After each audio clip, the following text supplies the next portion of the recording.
அனைவருக்கும் வணக்கம் நண்பர்களே. பாத்தீங்கன்னா நான் எங்க இருக்கேன்னு பாத்தீங்கன்னா நாகை மாவட்டம், நாகை தாலுக்கா, அதாவது நாகைப்பட்டினம் மாவட்டம், நாகைப்பட்டினம் தாலுக்கா, நெடுஞ்சேரின்ற கிராமத்துல தான் இருக்கேன். இந்த கிராமத்துல வந்து ஒரு அக்கா பாத்தீங்கன்னா தம்பி அங்க வந்து ஒரு குடும்பத்தோட இருந்தாங்கம்மா. திடீர்னு பாத்தீங்கன்னா அவங்க அம்மா வந்து விட்டுட்டு போயிட்டாங்க. அப்பாவுக்கு வந்து அவங்க அப்பாவுக்கு வந்து உடம்பு முடியல. பசங்க வந்து ரொம்ப கஷ்டப்பட்டுட்டு இருப்பாங்கப்பா. படிப்புக்கும் எதுவுமே எந்த ஒரு ஆதரவும் கிடையாது, யாருமே கிடையாது. அவங்களாவே சமைச்சு அவங்களாவே சாப்பிட்டுட்டு இருக்காங்கப்பா. தயவு செய்து இந்த பசங்களுக்கு வந்து படிப்புக்கு வந்து உதவி பண்ணுங்கப்பா. ஒரு அக்கா வந்து கான்டாக்ட் பண்ணியிருந்தாங்க. இப்போதைக்கும் பாத்தீங்கன்னா இதுக்கு வந்து மளிகை ஜாமான் வாங்கி கொடுத்துருக்காங்க. கண்டிப்பா பாத்தீங்கன்னா நாகை மாவட்ட கலெக்டர் வந்து ஆக்ஷன் எடுத்து இந்த குழந்தைங்களுக்கு வந்து படிப்புக்காக உதவி பண்ணணும். அவங்களோட படிப்பு வந்து ரொம்ப பின்தங்கி போயிட்டு இருக்கு.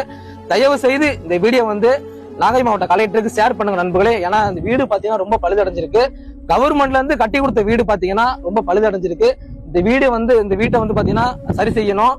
இந்த குழந்தைகளுக்கும் பாத்தீங்கன்னா கல்வியை வந்து ஊக்கப்படுத்தணும். இது வந்து மாவட்ட ஆட்சியர் வந்து நடவடிக்கை எடுத்து இந்த ஊருக்கு நேர்ல வந்து இந்த குழந்தைங்களுக்கு வந்து ஆதரவு கொடுக்கணும். மறக்காம மக்களே இந்த மாவட்ட ஆட்சியருக்கு இந்த வீடியோ ஷேர் பண்ணுங்க. நன்றி, வணக்கம். பாத்தீங்கன்னா காயத்ரி அக்கா வந்து இவங்க தான் வந்து என்ன கான்டாக்ட் பண்ணிருந்தாங்க. இந்த அக்காவுக்கு இந்த ஊருன்றனால ஃபுல் டீடைல் தெரியும். அக்கா எப்படி அந்த பசங்களோட நிலைமை பத்தி எப்படிக்கா இருக்கு? இந்த பசங்க ரொம்ப கஷ்டப்படுறாங்க. சாப்பாட்டுக்கும் சரி, படிப்புக்கு எல்லாத்துக்குமே கஷ்டப்படுறாங்க. ஏன்னா நீங்க பார்த்த வரைக்கும் தெரியும், படுக்க பாய் கூட கிடையாது. ஆமாக்கா, அவங்களே சமைச்சு சாப்பிடுறாங்க. ஆமா, அவங்க அப்பாவுக்குமே உடம்பு முடியல. ஒன் டே ஃபுல்லா வேலை போச்சுன்னா வரல முடியாது. அப்படி இருக்க பட்சத்துல என்னால முடிஞ்ச ஹெல்ப் பண்றேன். நம்மளால ஃபுல் அண்ட் ஃபுல் சப்போர்ட் பண்ண முடியாது இல்லையா? இன்ஸ்டாகிராம்ல பார்த்தேன். சோ வந்து நீங்க ஏதாச்சும் ஹெல்ப் பண்ணுவீங்க, உங்க மூலமா ஏதாச்சும் இந்த குழந்தைங்க நல்லது நடக்கும்ன்ற ஒரு இதுல தான் வந்து உங்களை நான் கனெக்ட் பண்ணேன். கண்டிப்பா. இப்ப பாத்தீங்கன்னா இந்த குழந்தைகளோட நிலைமை வந்து நம்ம நேர்ல எடுத்து இப்ப நம்ம போட்டிருக்கோம்.